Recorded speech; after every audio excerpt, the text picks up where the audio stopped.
Ano ba ang mga priorities natin sa buhay? Alam niyo po mga kapatid, sa Egypt, nung dumating po ang matinding kagutuman, suddenly, lahat ng mga tao, meron lamang pong isang priority, mga kapatid.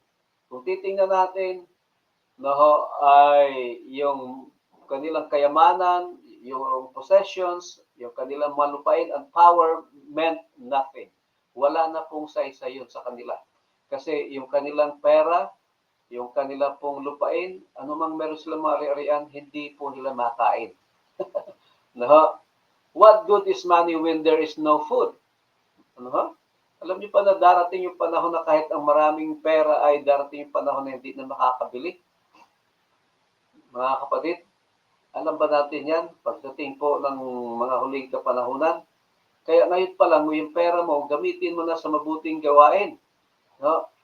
Now, what good are lands, power, and stuff when you are starving to death? Mga kapatid, itong mga tao ito ay na-realize nila mga kapatid na anumang meron sila ay wala pong kapakinabangan. No, they needed help they could only get from Joseph.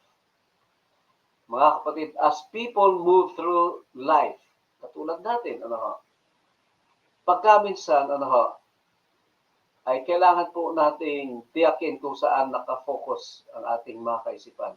Kung ano ang priority natin sa ating buhay, mga kapatid.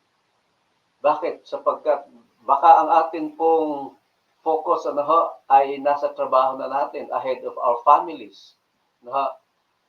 Baka ang mga focus natin o ang priority natin mga kapatid ay yung recreation natin.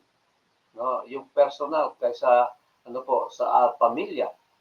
Baka po yung ating mga plano, mga kapatid, ay iba sa plano ng Panginoon.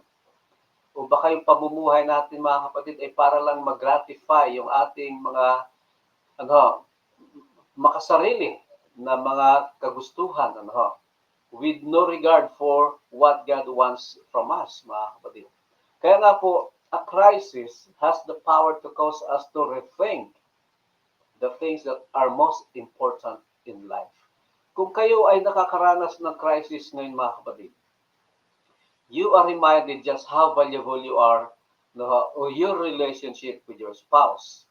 When crisis comes, you are reminded just how important family is.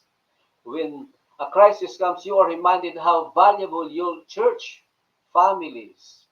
When crisis comes, you are reminded of how just important your relationship with the Lord is, mga kapatid.